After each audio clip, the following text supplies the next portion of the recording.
a very great pleasure to be here to introduce our speaker. My name is Augustus Norton. I'm professor in international relations in the anthropology department. And I want to say old friend, but long-time friend of our speaker today, Emile Nakhleh. It's a really great pleasure to have the opportunity to introduce Dr. Nakhleh this afternoon. He's a man with a very interesting background. He was born in Nazareth, in Mandatory Palestine, and has maintained some contact with that city, but for many, many years has been in the U.S., and began his professional life as an academic, served for many years as a professor, chairman of the department, and so on, at a college in Maryland, now St. Mary's in Emmitsburg, Maryland, and became known to me many years ago, probably 30 years ago or so, for his writing on a variety of topics, including work in the context of the Arab-Israeli context, a seminal book on the politics and political institutions of Bahrain, and a variety of articles and monographs. He had, at a certain point, I think, done just about everything he could have done in the academic environment, and about 15 or 16 years ago, was it? Decided to accept an offer to become a visiting academic at the Central Intelligence Agency, and for something different to do. He stayed there for a year and apparently enjoyed the experience because he stayed on for another year, and apparently he was very much appreciated in that agency because they asked him to stay on permanently.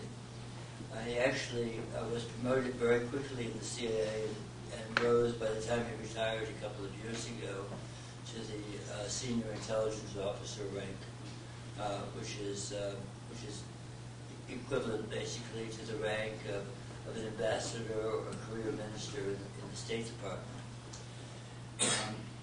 Along the way, he established himself in the government as the leading expert on Islamic politics in the Muslim world.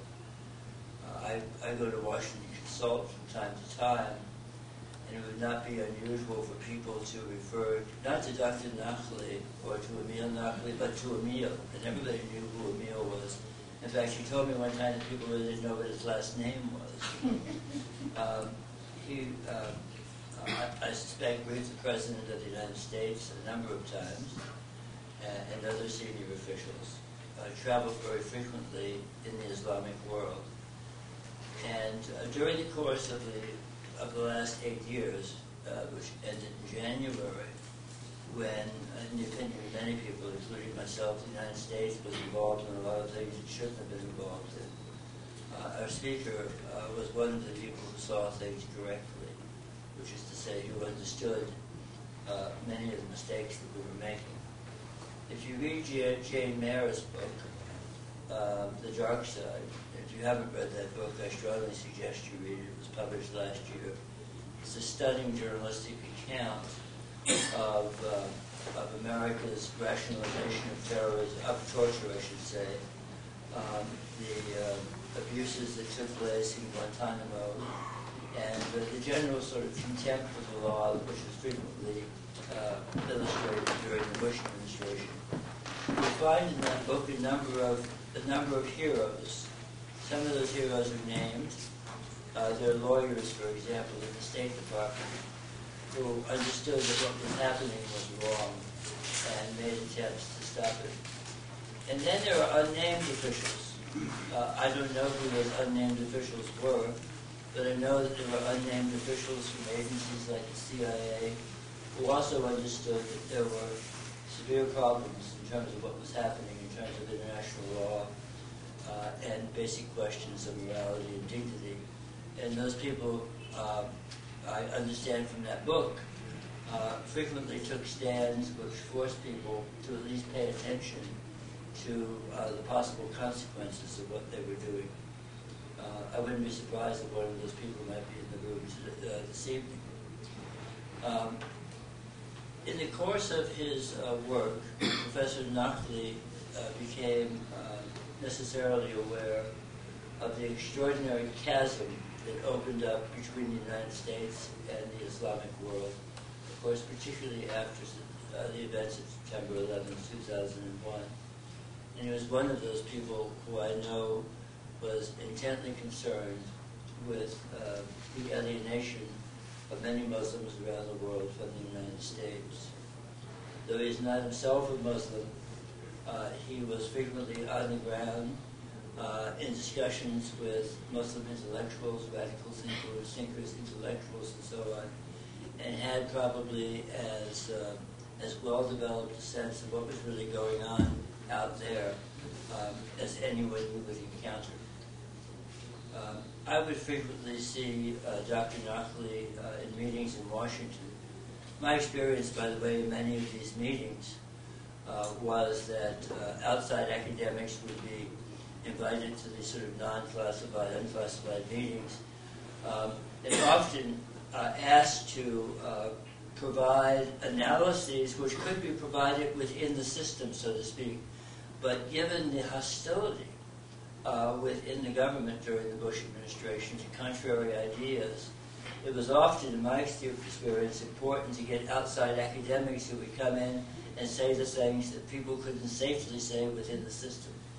And I suppose I sometimes played that role. In any case, when he left the government a couple of years ago, retired, Professor Nakhleh, or Dr. Nakhleh, began writing a book, and that book has now been published a couple of months ago, A Necessary Engagement, which is very much focused on the important relationship between the United States and the Muslim world. This is a topic that was the subject of some of those meetings that I happened to attend in Washington. And it's a subject that our speaker tonight has spent an enormous amount of time thinking about. He has both a nuanced and impressive understanding of developments in the Muslim world, as well as practical ideas as to how the differences that still reside and which have been mitigated somewhat, I think, by the advent of the Obama administration, how those differences may be effectively bridged over the course of the next month and years. So, without further ado, please join me in welcoming our speaker tonight, Dr. Emile Nakhleh.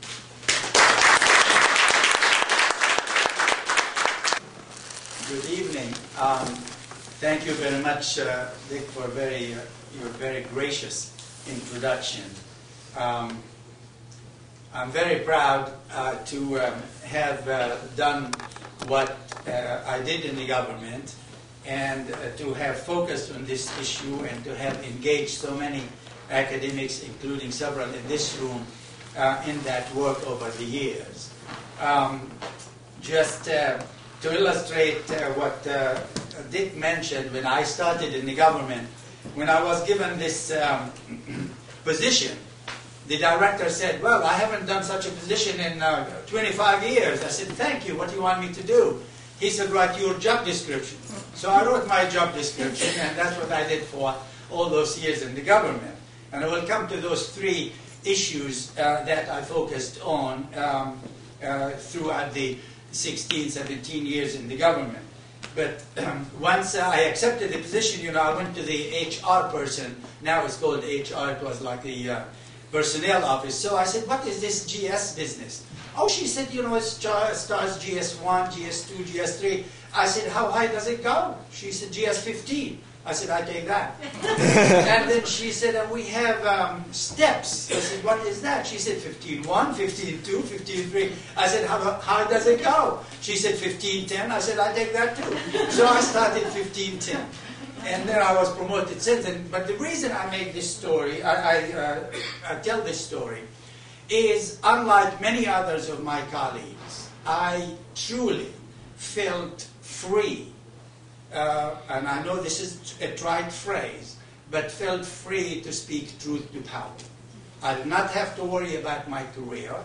I could have easily retired at 15, 10, very nice salary, very nice retirement. I did not really even expect to be promoted. I was.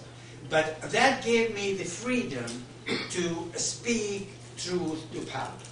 Basically, what kind of truth? And Dick alluded to that, the truth that we acquired from the field. That is, the job that I had was basically to direct the Islamic project in the US government at CIA.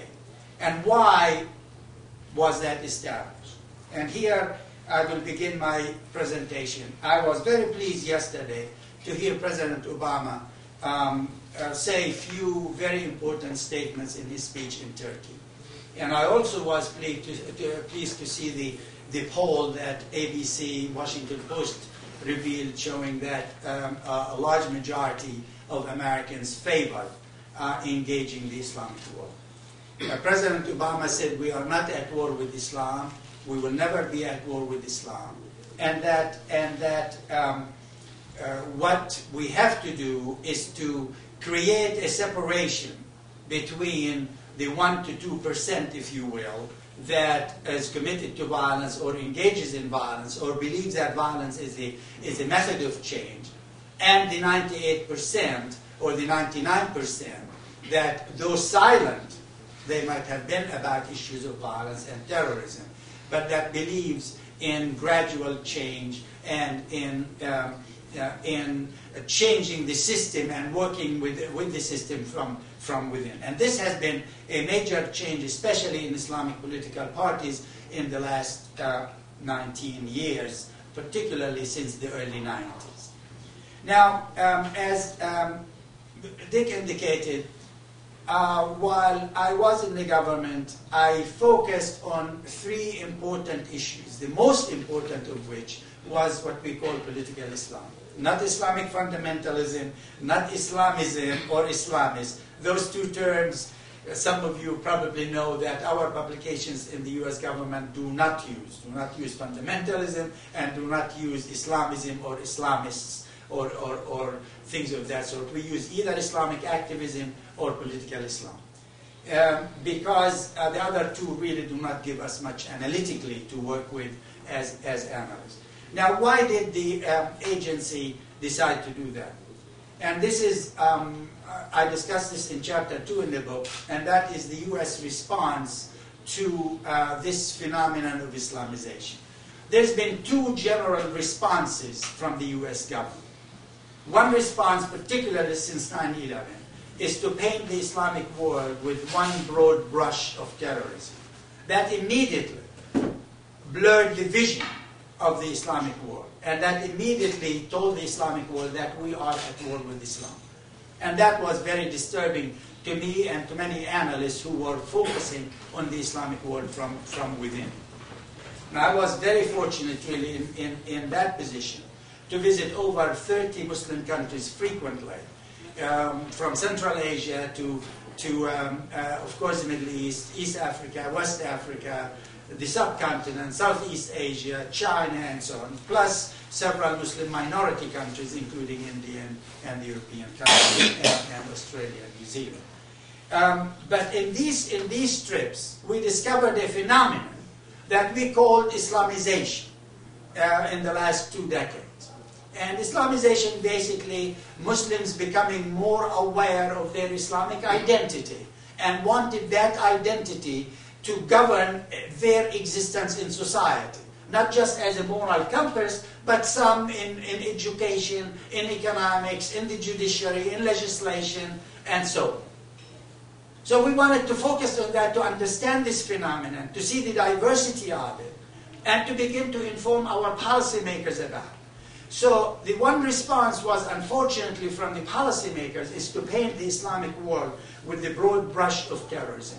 But the other response was from the CIA, especially the analytic part, so please don't ask me questions about the operational side, but I'm focusing on the analytical side of the CIA, and that is the Directorate of Intelligence. The Directorate of Intelligence concluded that this phenomenon is a long-term issue, is a generational challenge, that we need to understand it. We need to understand Muslim societies. We need to understand why Muslim groups turn to Islam as an identity anchor. What do they want to achieve in both, by the way, lawful and unlawful means? Who does it? What organizations emerge? And so the good news is that expertise, that the agency decided to put expertise, to start building and nurturing expertise in this subject, both resources and personnel. And expertise that would go beyond a 4-year presidential term or a 6-year senatorial term. A long-term expertise. So that is the good news. Of course, the bad news is that the agency continues to be the only government entity, U.S. government entity, with that type of expertise. Other government entities that deal with that have no resources to put in it. INR has very few people to work in that. DIA has very few people to work in that. NSA, of course, they listen, they don't do much analysis of that. And so the CIA really remains the only agency, the only government entity with this type of deep expertise in political Islam. And of course, as probably the academics among you know, that right after 9/11, we created, 2-3 years later actually, we created a center called PISAD, or Political Islam Strategic Analysis Program, which I directed until I left government. And so, what are some of the things that we focused on and that the book focuses on? And this is how basically in our briefings, oftentimes as Dick indicated, solo briefings, that we try to brief the administration on these trends and what was happening in the Muslim world. And the first, of course, is, you all know, and this is rather simplistic to many of you, and that is that there is a tremendous diversity in the Muslim world. That the Muslims of Indonesia are not the same as the Muslims of Egypt. That their attitudes are not the same. Their cultural experiences are not the same, even though they are unified by one overarching unifier, and that is Islam. And so we try to brief the administration by saying that there is no such a thing as one Islamic world, one Islamic society, one Islamic street, that there are many. And they would get it, you see, during the briefing. And then a week later, a crisis occurs, and then I get this testing from the White House. What does the Islamic world think about this? I said, what Islamic world are you talking about? So this diversity and complexity are very, very important to keep in mind when we talk about the Islamic world, because we try to kind of plot it on a graph, this degree of Islamization in Muslim societies. You know, Indonesia before the fall of Suharto was kind of limited. After the fall of Suharto, and first the greening of Suharto, and then the fall of Suharto, and then the Islamization of Indonesia, and the move, you know, from Abangan to centrification in Indonesia. So you see this Islamization in all Muslim societies, at different stages, of course. So we try to kind of bring that to bear by informing policymakers. The second theme that we tried, or trend that we tried to explain, was that the U.S. response, the U.S. official response to terrorism was not helpful, did not help our relations with the Muslim world, and in fact was turning the vast majority of Muslims against the United States because of this perception that we view the Islamic world through the prism of terrorism. Now the third and very related point, and that is of course confirmed in all kinds of public opinion polls. So if you study the Pew poll, the Gallup poll, and other polls, Zogby poll, University of Maryland, BBC, over the last few years, you see that this opposition, this so-called dislike of America, it's not an opposition over values or ideas, but it is one over policies. It is driven by policies rather than by values. So when I would brief a senior policymaker on this issue, say, okay, I understand it, but what does that mean for us? What should we do about it? Why is this important? Of course this is important, because our standing in the Muslim world has, of course, diminished significantly.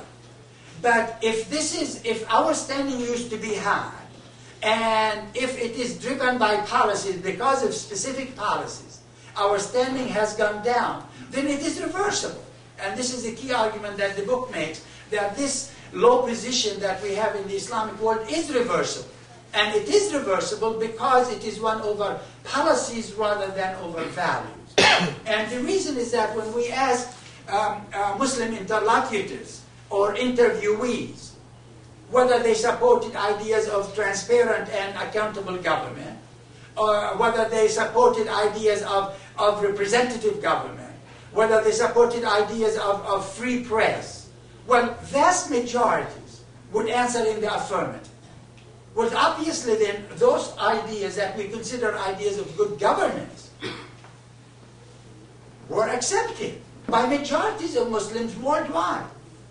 So if these are the ideas that we equate with good governance, then it is not ideas that Muslims are opposed to. It is policies. And then when we later pushed him to identify what policies in some of these polls, and they identified some policies, they identified them as they emerged, such as Abu Ghraib, for example. Some were kind of perennial. One of those perennial policies was the Arab-Israeli issue and the lack of a resolution of that conflict. Another one, of course, is the invasion of Iraq and the invasion of Afghanistan after the fall of the Taliban. Because right before the fall of the Taliban, we got pretty good support for our actions in Afghanistan until the fall of the Taliban. But our continued presence there and military operations there has raised that issue. Another was, of course, Guantanamo. And Guantanamo now, of course, a number of books have been written and reports, whether it's the classified reports that have been leaked or other journalistic reports, have clearly indicated, and most people agree, that Guantanamo has been a black spot on our history and on our relations with the Muslim world. It destroyed a whole generation. It cost us quite a bit. And I think the previous administration really did not truly understand the tremendous damage that Guantanamo, the phenomenon of Guantanamo, has caused. And I'm very happy to see that the Obama administration has decided to close that, and they are now actively pursuing a disposition of the cases of the 245 detainees that are left there. And I think within a year, hopefully, Guantanamo will be something in the past. And also they identified the bellicose rhetoric against Iran. So these policies have been identified as policies that have caused a negative Islamic reaction to the United States.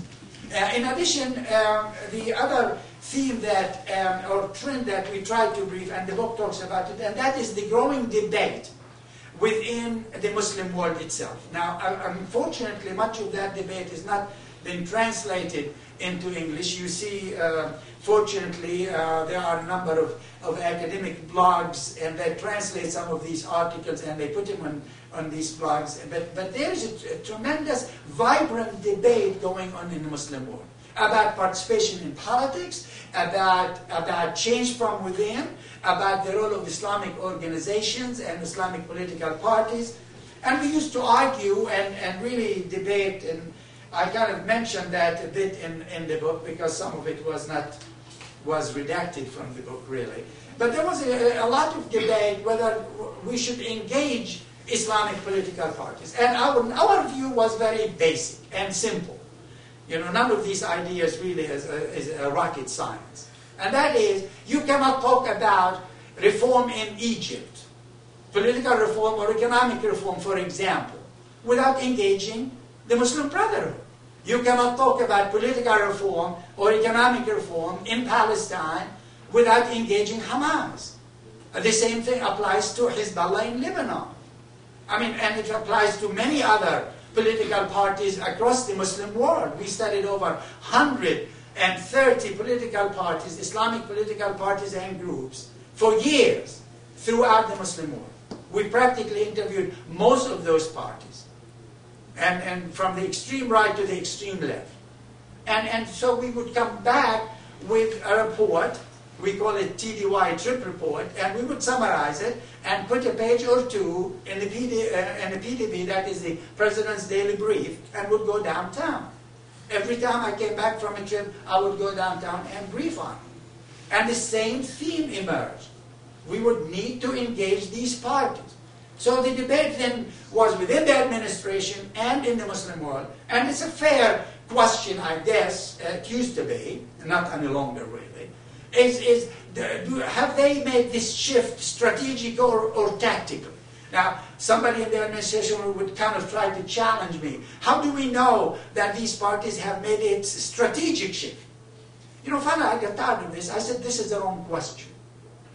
And he, kind of this person, very high level, did not like it. I said, this is the wrong question. Let's focus on their behavior, on their performance in parliaments after they are elected. Now, I said, I'm prepared to argue not one party, after they were elected to national legislatures, has demanded the institution of Sharia. Not one party. I mean, when Hamas was elected in 2006, and I talked to a Hamas person, and I asked him, okay, when are you going to institute Sharia? He looked at me, he said, give me a break, what Sharia? He said, we have no time for Sharia. He said, we are interested in work permits to go to Israel. We are interested in getting the power grid from Israel. We are interested in opening commerce, both from Israel and from Egypt, overland and in the tunnels. So we are interested in daily life, you see, in daily issues. And in fact, when you look at Hamas's agenda and platform during the election, they did not highlight their Islamic identity, really. They highlighted two things: their support to the community and their muqawama, or resistance to the occupation. They probably learned, Bob Hefner is here, they learned from PAS in Malaysia, after PAS lost one of the two states. And I went to Malaysia and asked PAS, I said, how come you lost that state? And they were very honest, really. And they said, because we identified, we highlighted our Islamic credentials too much. He said, we should have done something different. And we have clear indications that Hamas contacted PAS before the elections, and Hamas contacted APK in Turkey before the elections, and they focused on highlighting their support to the community and their credentials as a resistance, as a muqawama party. And the point we tried to make was that this debate continues in the Islamic world. There is whether even right now, I consider part of the negative debate is that whether it's efficacious for Islamic parties to participate in government, because they have not been able to deliver to their constituents. And unfortunately, the ones who are pushing this are really two poles on both ends. One is the regimes trying to discredit those parties, which doesn't make much sense to me. And the other is the neo-Salafists, who are pushing a very radical, very Salafi, intolerant, introvert, exclusivist view of Islam. And you see that, and it's really of concern to me, it's of concern to the US government, it's of concern to many mainstream Muslims. And you see that in Gaza, you see that in Egypt, you see that in Yemen, you see that in parts of Indonesia, you see that in parts of Morocco. It's not a major thing, but you see this tendency of a neo-Salafist tendency. When you compare Hamas, even Hamas is opposing that. The Muslim Brotherhood is opposing that. So Hamas is like the height of moderation when you compare them to the new Salafi tendencies in Gaza that is taking hold of Gaza. So we try to point out this debate. And the most important issue that we try to point out to policymakers is that we need to understand the Islamic world much, much better. We need to assign resources to engaging the Islamic world. And that engaging the Islamic world is not just, with all due respect to my Muslim friends, it's not just because we love Muslims. It is a matter of national security and national interest. That the United States cannot continue to just ignore 1.4 billion Muslims. So even if you take 1 million or 2 millions or even 1 billion or a part of it, a portion of that, you still have over 1 billion Muslims to deal with. How can you ignore it? And secondly, we are not talking about 200-300 radical Mormons, in some village in southwest Utah. You are talking about communities of Muslims all over the world, in Muslim majority countries and Muslim minority countries. You talk about the new ijtihad. We try, for example, to talk about this rising ijtihad outside in Europe and elsewhere. And of course, we always use the case of Tariq Ramadan. It is still mentioned in the book. This is one of those issues that were redacted from my book, but the issue itself remains in the book. And Tariq Ramadan upset me very much, not him, but the case of Tariq Ramadan. You are all familiar with him, and I cite this as only as a case to show that there were moderate Muslims and Islamic thinkers and Muslim thinkers whose names we proposed and we suggested to the administration as moderate voices they needed to talk to. And of course they didn't. Tariq Ramadan, of course, most of you probably are familiar with his case. In 2004 he was given a contract to teach at Notre Dame. Notre Dame is not really the hotbed of radicalism, of course. It's a mainstream Catholic school. And 3 weeks before he was supposed to come here, after he made arrangements to come for his family, an apartment and schools and so on, his visa was revoked. And so a number of academic institutions and organizations, including MESA and the American Association of Teachers of Religion, a huge organization, and they wrote letters in protest to Secretary Powell and to Tommy Ridge at Department of Homeland Security, protesting them. Well, Secretary Powell got very angry, and because he heard that it was intelligence, for intelligence reasons, that this guy was kicked out. And so then some of us got involved. I have to be kind of vague a bit in here. Some of us got involved, and the conclusion it was not intelligence at all. That's a problem, by the way, side issue that is facing the Department of Justice as we speak, the so-called raw intelligence about so many people in Guantanamo. And they said, well, his raw intelligence file has so much stuff. Well, when some of us looked at that, perhaps I would say 80-some pieces of 90-some pieces in that file were newspaper clippings. But because it was in a raw intelligence file, then it had a certain aura that you and I were not supposed to kind of question, you see. And in any case, so he was finally, the decision was made to rescind the revocation, but that the news did not get to him until late October. By then it was too late for him to come and teach here. And so he's teaching in Europe and so on. So we tried to show that there is vibrancy happening in the Islamic world, that there is more debate going on, that even for Muslim minorities in Europe and elsewhere, that try to reconcile faith with citizenship in non-Muslim societies. And the basic arguments that the book makes, I would like also to make here, I already alluded to them. One, that we need to decouple the war or the fight against terror. First, we need to stop using those phrases, and it's great that the Obama administration has stopped using those phrases. We need to decouple the fight against terror from the larger Islamic world. Two, we need to find ways to engage the Islamic world. systematically and clearly and at the highest levels of government. And that three, the U.S. law standing is reversible and should be reversed and can be reversed.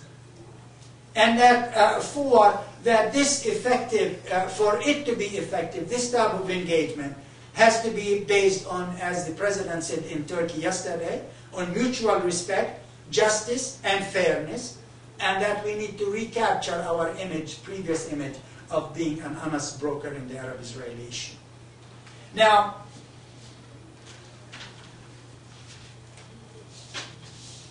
who to engage with? I said this is very debatable. We can easily identify legitimate, credible, I used to use the word agents of change, but that's kind of a dangerous word, groups and organizations in these countries that we need to engage with. That includes Islamic political parties. I might be speaking out of school in here, except that to say that there was a lot of debate after the Hamas election within the government whether to engage Hamas or not. Unfortunately, that debate did not last more than 48 hours. And those who were arguing for engaging Hamas lost that debate. And now, in retrospect, sorry to say that. Because what happened in Gaza, to a large extent, is a direct result of the refusal of the previous administration to engage Hamas. So engaging the Islamic parties was a case in point. We are engaging also local associations and groups that are essentially not political, but are influential in those villages. I mean, I spent a month in the Fergana Valley in Central Asia one time, and I went to villages and spoke to, my wife was with me, so we spoke to a number of women's organizations. Women's organizations in villages that are not political, were focusing on spousal abuse, child abuse, hygienes, and so on. But they were very influential and very credible in those communities. And so if you want to bring about change, well, you need to engage those. Of course, most of you know that in previous years we've talked to Muslims, of course, but who did we talk to? We talked to elites. I always say, we talk to Western-educated, English-speaking, Scotch-drinking Muslims. Well, I mean, now most Muslims are not Western-educated, are barely high school educated. We need to talk to those people and their teachers. We've never talked to teachers, associations of teachers, representing grade school and high school students, or working with high school or grade school students. We need to talk to those teachers. So then we need to engage, and so therefore to understand these groups with whom we need to engage, we have to have expertise. We have to develop expertise in the U.S. government to learn who are these groups. And then with this out of the way, then we try to propose 10 recommendations. I call it a blueprint in the book to engage the Muslim world. Now, I have a couple of points to make about these things. One is that not one of these 10 except one is new. We had briefed on these, and we briefed on them from the field perspective. That is, I used to go home, especially after 9/11, and after briefing in the White House, and then my wife would ask me, wasn't I frustrated that they were not listening? I said, well, we believed in two things as professional intelligence officers. One, we were only one voice. They had the right and liberty to listen to other voices. So they listened to all kinds of other voices, from within the government and from outside the government. So we were one voice. And second, we truly believe that we did not make policy. I truly believe that. My senior analysts believe that. And so we would offer suggestions and briefings based on what we felt would resonate positively in the Muslim world, based on our field trips, on our field analysis, and on our interviews. So most of these recommendations are not new. They have been briefed before, but we kind of thought we better kind of really re-emphasize them.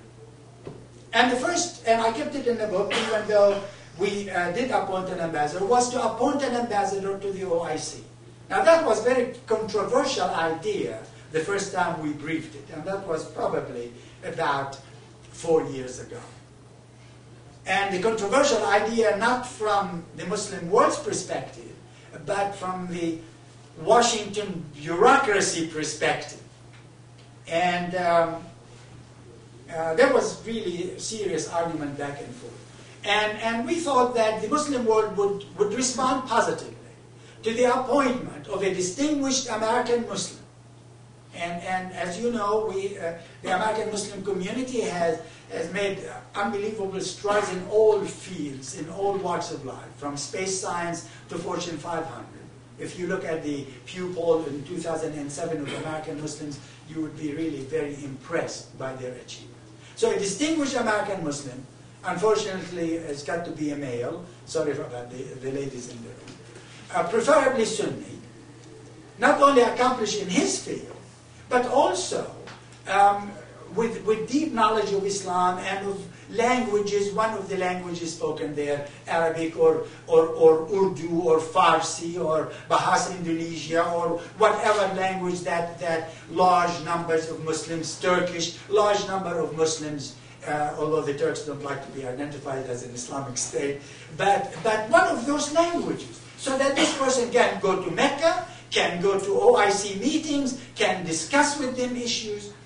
Well, you know, right before I retired, the majority leader of the Senate asked for a personal briefing, and so, as Dick said, well, he asked for Emile to come down, so I went down there, and went to his sanctum sanctorium there. You see the inside office of the majority leader, very impressive.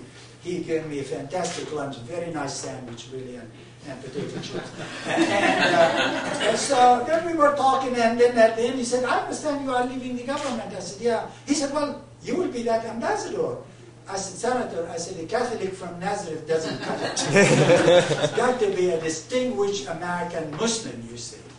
Well, finally, the president did speak at the Islamic Center in Washington in 2007, and last year, finally, he did appoint a special envoy to the OIC, whose term ended with the president. Now, I will not say anything bad about this person. In fact, he's a very nice person. I met him, and we know him well. But, you know, this person is a friend of the president from Texas, a Bangladeshi businessman who is Ismaili, not even Shia, and he was appointed without discussion with State Department. The State Department did not even like the idea. So I decided to keep that suggestion here, that recommendation, because we do need to appoint a distinguished American Muslim. And that such a person should have an office in the White House at the NSC and an office at State Department. He should be the main spokesman for the United States, because we were oftentimes asked, every time Karen Hughes would go overseas, then we would ask, well, is she speaking for the president? When the Secretary of State would say something, who is speaking? We would always be asked from the field, who is speaking for the U.S. government? So we thought, even though the message has to be tailor-made for specific audiences, but it's got to be by one messenger. And hence the appointment of the ambassador. And we continue really to believe that this is an important recommendation. I don't want to go through all the recommendations except to highlight a few of them. One of the recommendations that might be controversial is the creation of an imamate university in this country. That is not a government university, but that you would have the top universities in this country would get together and working together with OIC perhaps, or moderate Muslim universities in the Muslim world, in Turkey, in Malaysia, in Indonesia, in Cairo, in Morocco, and Jordan, and other places, and come up with a program of studies that we would consider a tolerant interpretation, reflects a tolerant interpretation of Islam. And that we would have a graduate university with a graduate training in enacted. This is important because we have discovered, this is now from the terrorist perspective, that a number of these radical imams tend to have been educated in a very, according to a very narrow interpretation of Islam. Probably you probably can tell at what universities, probably in Saudi Arabia. And then they become enablers, and they become recruiters, and they become not helpful in the presentation of a moderate, and I hate really the word moderate, I keep using tolerant, in a tolerant view of Islam. And so this calls for the establishment of such a university here, and that where not only American students can study it, but also students from overseas can come and study here. So far we only have one university, I think is the Hartford Seminary, that gives a certificate in chaplaincy. That is Muslim chaplains, to serve as Muslim chaplains in the U.S. Armed Services. I think they get their license, if you will, their certificate from the Hartford Seminary. There is another recommendation which also connects both the credibility of the engagement and the security issue, and that is the 10th recommendation, and I've been working on that in the last 2 years since I retired, because before I retired as an agency, we cannot deal really with U.S. persons or focus on U.S. persons. But since I retired, I've been working with DHS on this issue, and that is American Muslims for the last 2 years. And the conclusion is that we need to engage the American Muslim community if our engagement to the wider Islamic world is going to be credible. That we need to get this credibility through engaging the American Muslim community in the process. That the American Muslim community can act not only as a bridge, but as an active partner in this engagement process. And that is good for security reasons, and it's good for public policy and public diplomacy reasons. I've focused on that for the last 2 years, as I said, with the DHS, and I think there are some headways have been made in this area. Normally, you always think of the wider Islamic world, and especially, I mean, this is particularly important because, luckily, fortunately, unlike Europe, we really don't have, quote unquote, a Muslim problem in this country, unlike the British or unlike the other European countries. And the reason is that, for the most part, except for very few recent immigrants, for the most part, the Muslim community has integrated in this society and has really worked to become part and parcel of this society. And so therefore they can contribute significantly to this engagement process with the Muslim world.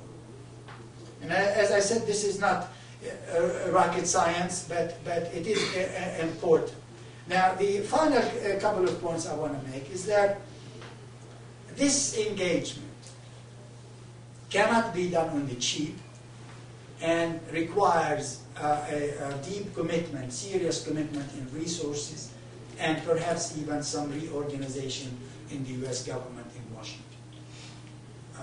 Because I know some State Department folks opposed that recommendation from the very beginning because they want to control it, and not the government or the NSC. They want to control the process, and they want to decide what ambassador should be appointed or not. But this engagement might require a restructuring within the U.S. government.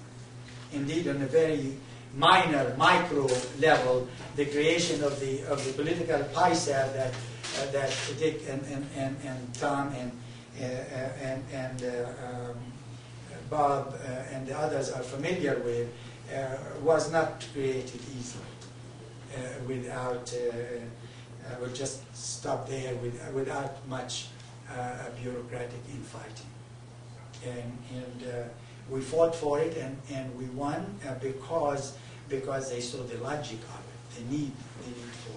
So what I'm saying here is that this engagement process is not going to be just assigned to somebody part-time to do it, or some low-level functionary at the MSC to do it.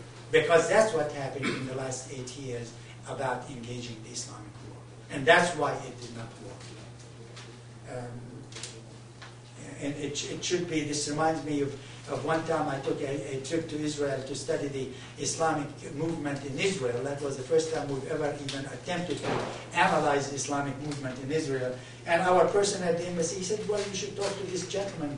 He's from State Department, he's at the embassy, who deals with this issue. So I went to him and I said, a very nice gentleman, and I said, how do you cover this? He said, he covers it part-time. I said, you are dealing with 1 million people. You cover it only part-time? He said, yeah, unfortunately, we don't have the resources. I said, do you speak Arabic? He said, no. I said, do you speak Hebrew? He said, no. I said, how do you cover it? Well, of course, I knew how he covered him. He spoke to all those who spoke English, you see, and who would meet him at bars and at restaurants. And that's these are the people, because I spoke to every one of them, his contact. And then from there, you know, we went mosque hopping and mosque crashing and spoke to the rest of them. But we need to have this as a major government commitment at the highest level to say we need to engage 1.4 Muslims all over the world that have contributed in so many different cultures and societies. And so therefore it cannot be done on the cheap. And it cannot be done just by even existing government structures. And it seems to me, unless we do that, the process is going to fail. And then that chasm, if you will, between us and the Islamic world is going to remain. Because every time the previous president made statements about democracy and about liberty and about reaching out to the Islamic world, it had a bounce. Those statements had a bounce, a positive bounce, but the bounce did not last because there were no policies that followed those statements. And that's why I quoted one interlocutor in the book saying, well, where is the beef? You know, we are tired of hearing speeches. We need programs. We need policies. And it seems to me, if we do that, if we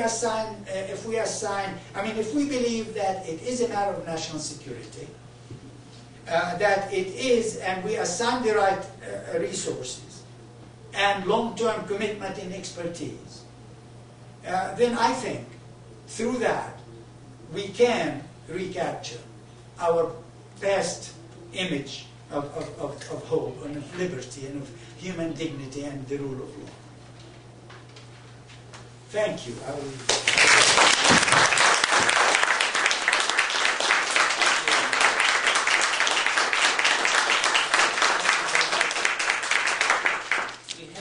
We have time for questions, and this presentation is being recorded by WBUR and will be broadcast sometime over the next few weeks.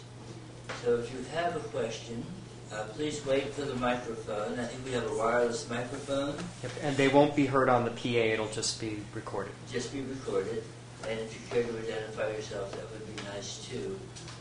While you're organizing your questions, let me begin with a question to Dr. Nakhleh.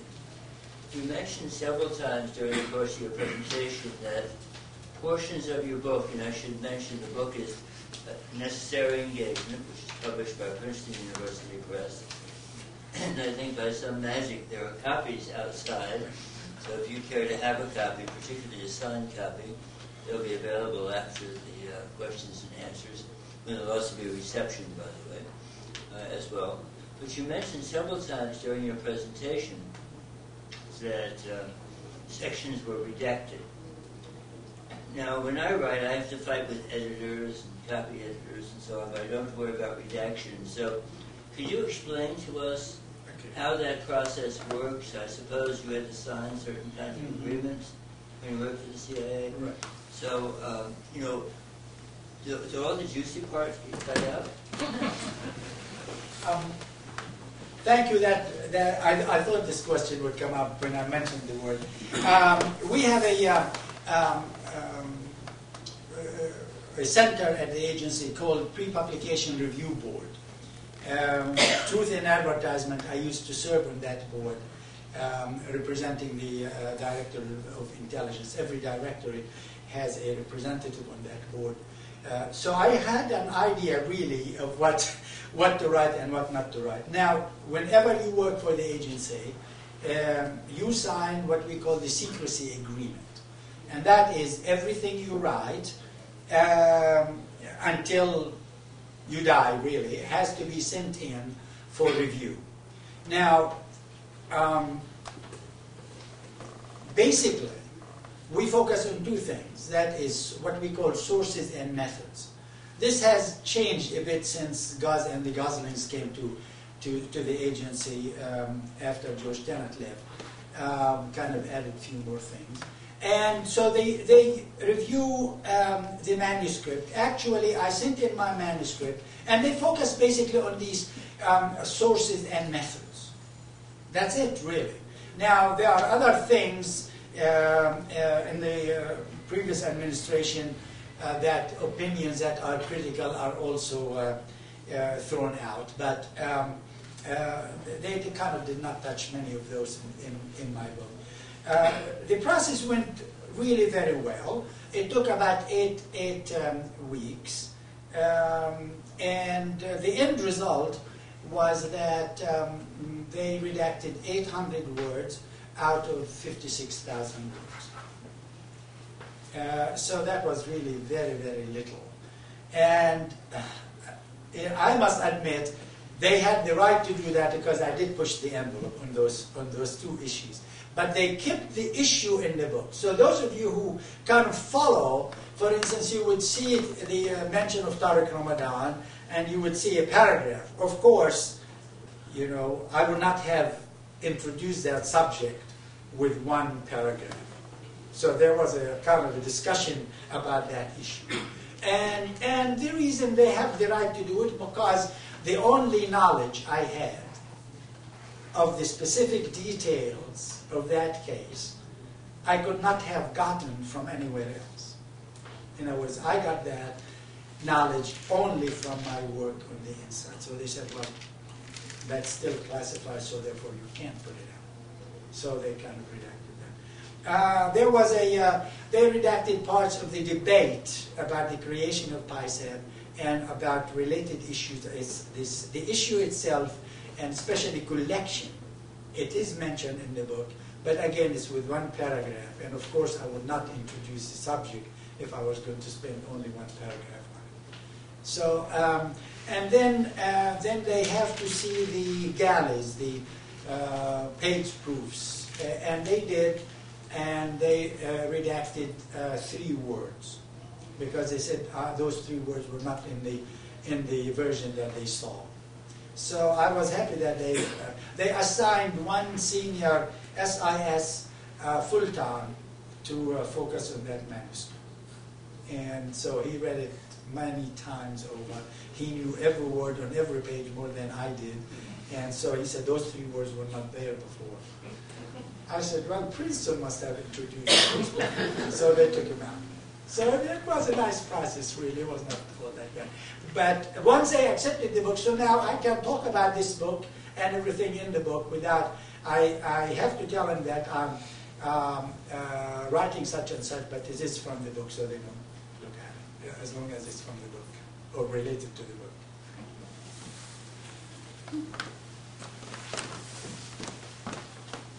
Yes, my name is Blake Bruner. I'm a graduate student in international relations here at BU. You're saying, where's the beef? We need good policies, not nice speeches. And Obama went to Turkey this week and he made a very nice speech. but on his policy team we have people like Dennis Ross and Jeffrey Feltman, relics from previous administrations with very few, if any, real accomplishments to their name, and who are not very well liked in the Muslim world. Do you think that the presence of these people on his policy team will lead to further disappointment in the Muslim world relative to America? It's a very good question. I will not really, if you don't mind, I will not deal with personalities. I know these people very well, and I worked with him before.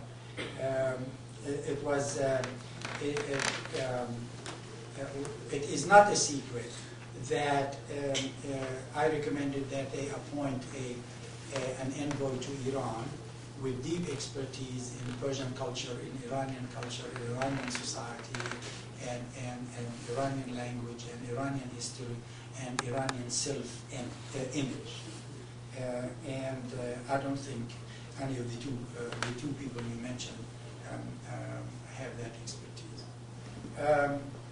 The statements that the president has made are very important, because the first thing before you even move into policy, you've got to create the right image, and I think he is in the process of creating the right image. The statements about that he made in the inaugural address about reaching out to the Muslim world, the interview he gave to Al Arabiya, the statement he made about Guantanamo, the statement, the decision to release those 3 memos from the Department of Justice, the torture memos, the decision to create a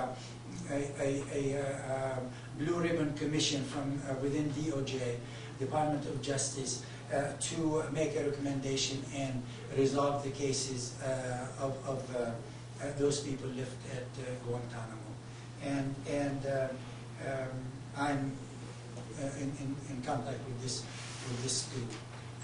They need to look at the raw intelligence files and decide where those people should go. So even though there are policies, I mean, there are people from the ancien regime, if you will.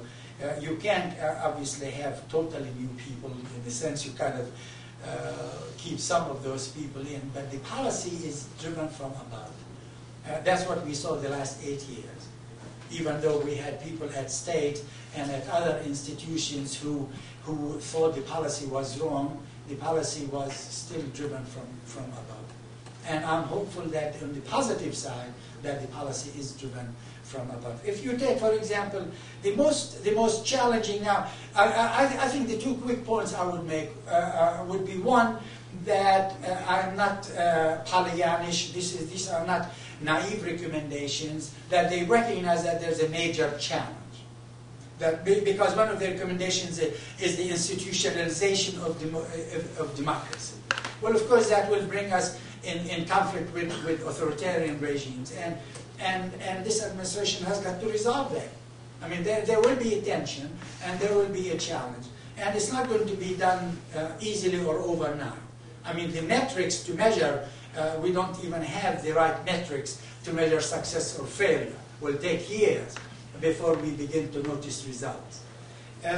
But if you take the Arab-Israeli issue or the Israeli-Palestinian conflict, I mean, the Arab world and the Islamic world in the last 25 years certainly has accepted American support for Israel. I mean, I've taken it for granted. So what they have asked for is this honest broker, and that we used to have that and we lost it. And so they are saying, well, how about you regain this honest broker? And in a sense, they attempt to, the appointment of Mitchell and other statements, even the statement that the president made in Turkey, of course, it was in response to the Netanyahu government and Lieberman's statement that about the 2-state solution. Now, whether the 2-state solution is going to work or not, or is relevant or not anymore, I'm not passing judgment on that, except the president did emphasize that point. We are still committed to a resolution of the conflict along the 2-state solution. This it's just a point that was very well received in the Arab world and in the Muslim world. I'm Maha Azam from Chatham House in London. Dr. Nakhleh, thank you very much for an enlightened and very constructive presentation. I would like to press you a little bit further on the issue of policies, however. You did point out the two major ones that worry many in the Muslim world, and that is the lack of accountability of regimes, the lack of participation, and the Arab-Israeli issue. How would you see the first steps being taken in terms of a change in policies as regards both these? Clearly the new administration is creating the right atmosphere, making the right sort of statements that are welcome. However, if you take Gaza, for example, President Obama really could have said more, to say the least. I think the issue of honest broker is important, but I think Muslims worldwide want to see and hear much more specific statements when it comes to what is happening in Israel, Palestine, in terms of the demolition of homes, in terms of the suffering of children, in terms of Israeli policies. We know the challenges the president faces. Can they really be overcome in terms of him coming out and making some clear and honest statements about these issues?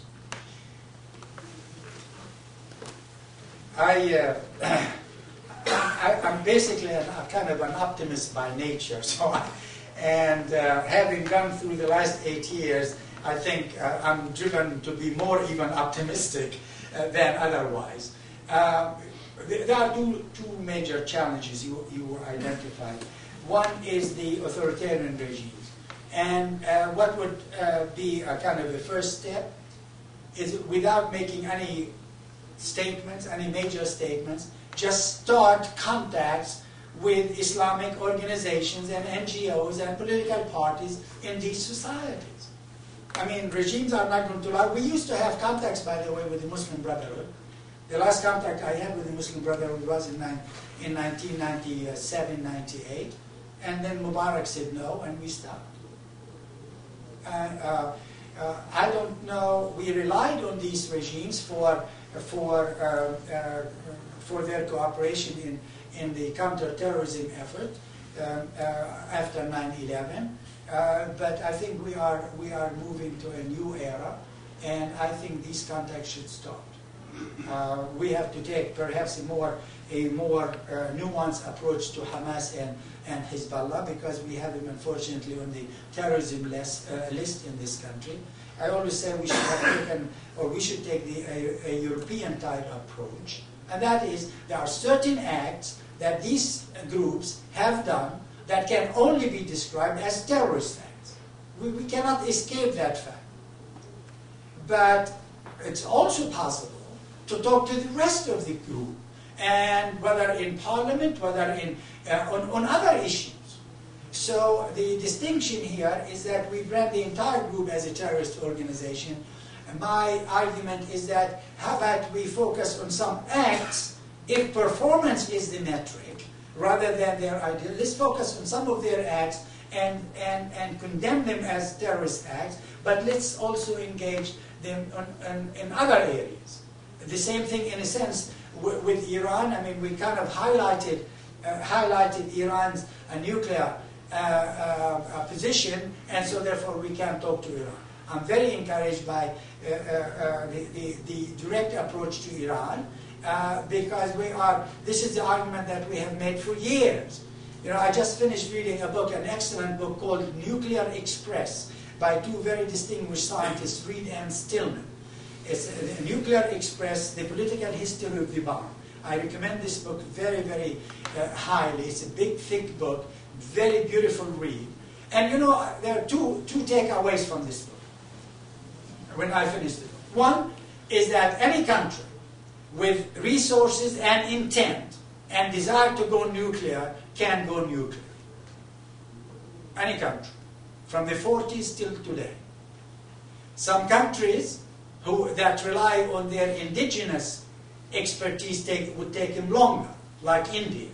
Some countries that steal, spy, borrow, and everything else would take him less time, like Pakistan and Israel, and Russia, the Soviet Union, and China. Many other countries have stolen and that information. So the second takeaway is that we have learned to live with every country that went nuclear, with the United States. From Russia to China to Israel to France to England to every country on earth that has gone nuclear. We learned to live with it. So that area, we can put that aside and we can find common ground to work with Iran on other issues, whether it's Afghanistan or stability in Iraq or other issues in the Gulf. Now the specifics, of course, on the Gaza conflict. And that's why I look at it kind of strategically, that our failure to engage Hamas in 2006 really resulted in what happened in Gaza. And one can really assign blame in that. To everybody, really, but us included. And more should be done. And the president appointed George Mitchell, and probably a few months or a year or so, some report is going to come out as a result of his discussions there, both with Israelis and Palestinians and neighboring states. And we'll see them, really. As I said, I'm optimistic, but also realistic about things, to say that, well, the president has been in office less than 100 days. And so we have to, I think, wait and see the direction that ultimately will emerge out of that. And I'm not really necessarily passing a judgment right now as to a year or two from now.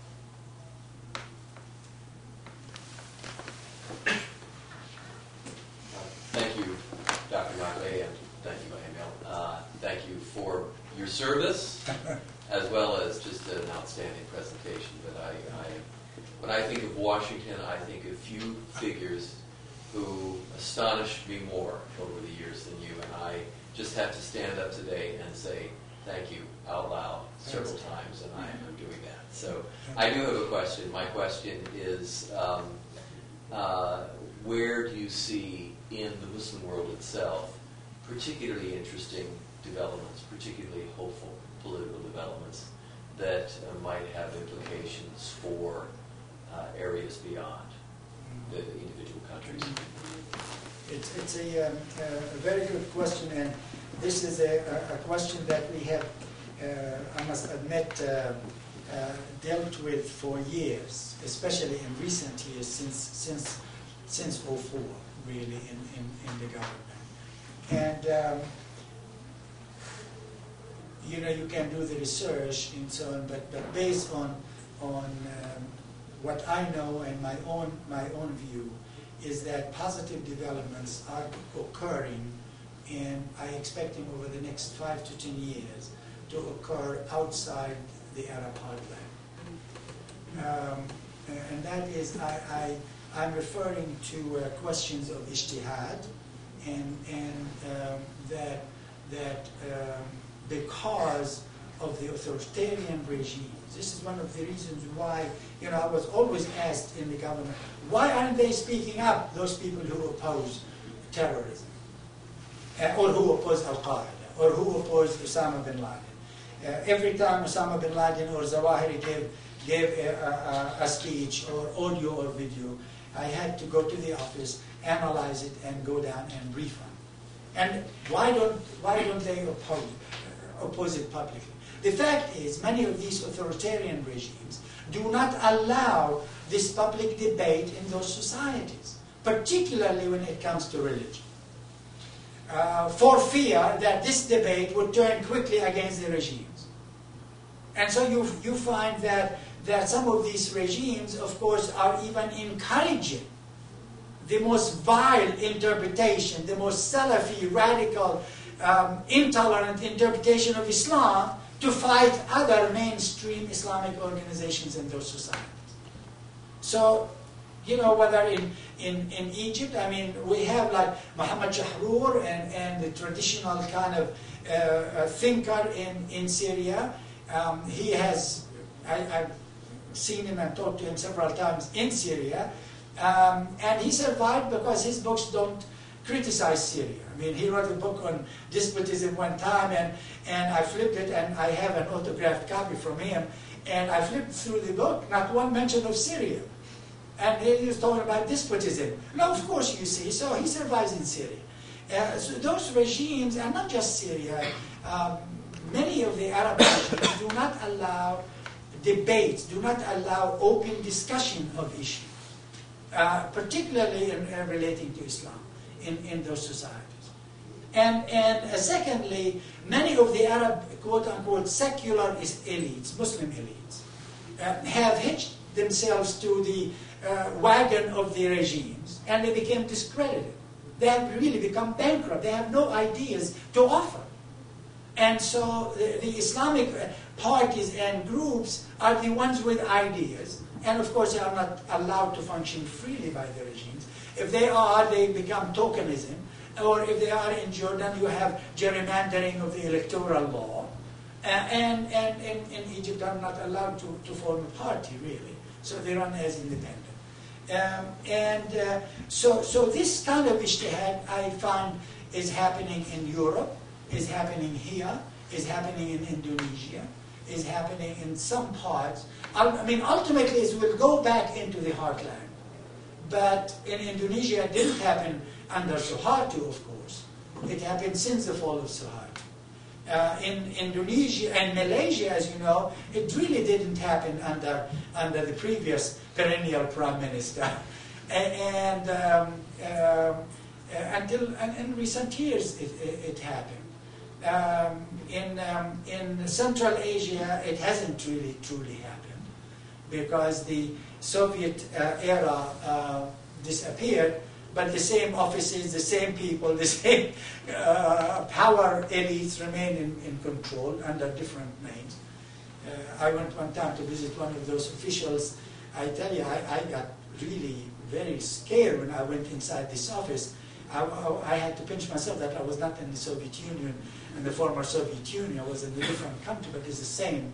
So they're not really allowed this type of discussion. Every Muslim they don't like in Uzbekistan, they call it Wahhabi. I cite this story in the book, and I asked one official, do you know what does a Wahhabi mean? Oh, he didn't know, but those are bad Muslims. So every Muslim they don't like, they called him a Wahhabi, including all over the Fergana Valley. And so, because of the regimes, not because of the Sunni control in the Arab world, but because of the authoritarian regimes and the lack of free discussion and discourse. Time, I think, for one more question before the reception. Over here.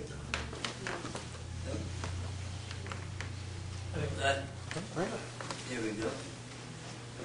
Thank you very much for your talk. I'm a student in the graduate student in the IR department at Malaysia.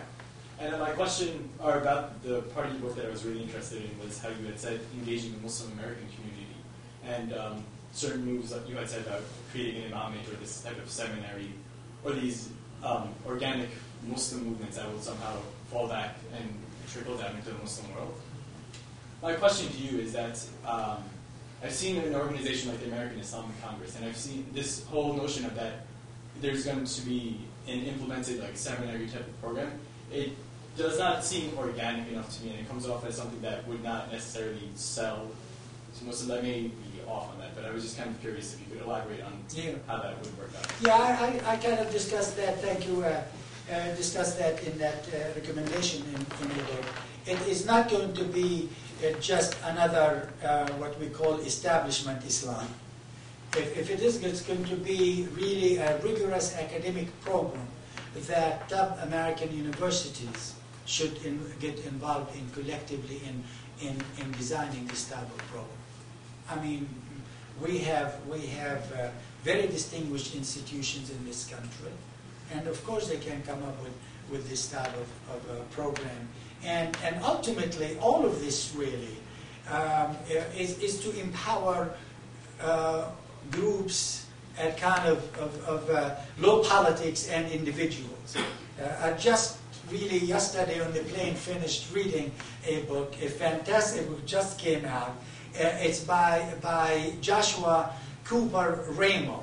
Joshua was the NBC commentator during the Olympics. He's a student of China, and he is a very distinguished person in that Kissinger Associates group. But he's a thinker, and it's called The Age of the Unimaginable.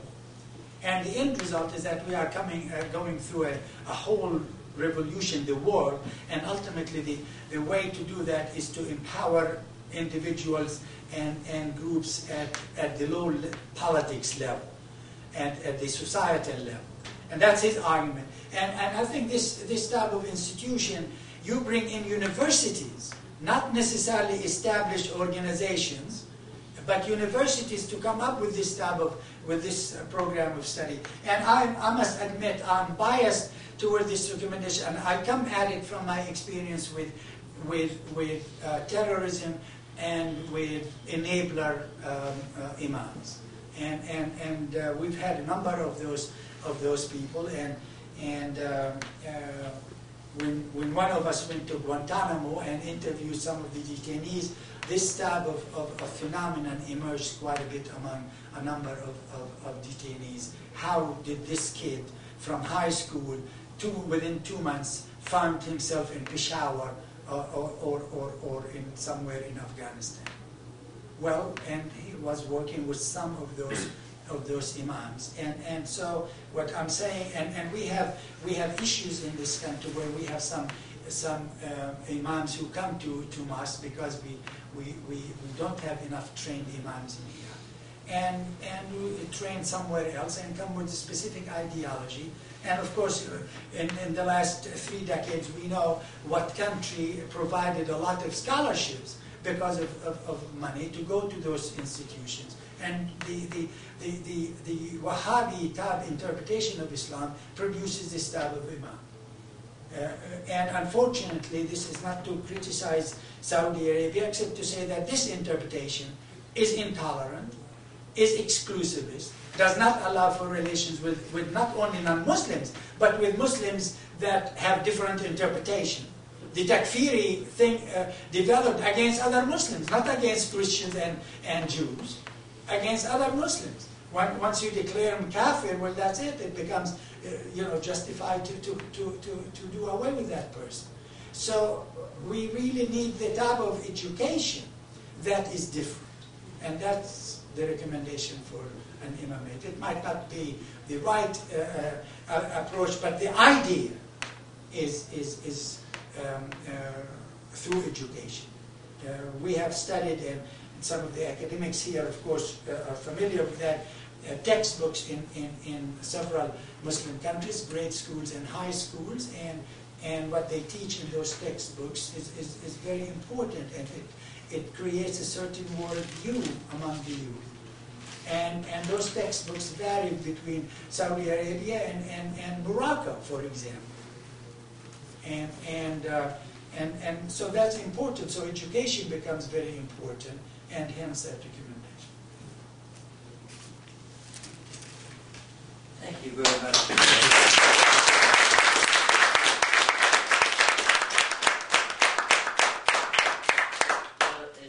It's apparent as though you've retired from the CIA. You haven't retired to a life of putting ships in bottles or anything like that. It seems to me you're still very much engaged. And this has been a very engaging and very stimulating talk, and I want to thank you very much for it. Thank you. So please join us now for a reception, and if you care to have a copy of the book, there are some available in the lobby, and I'm sure Dr. Nakhleh would be happy to sign one. Thank you again. Thank you.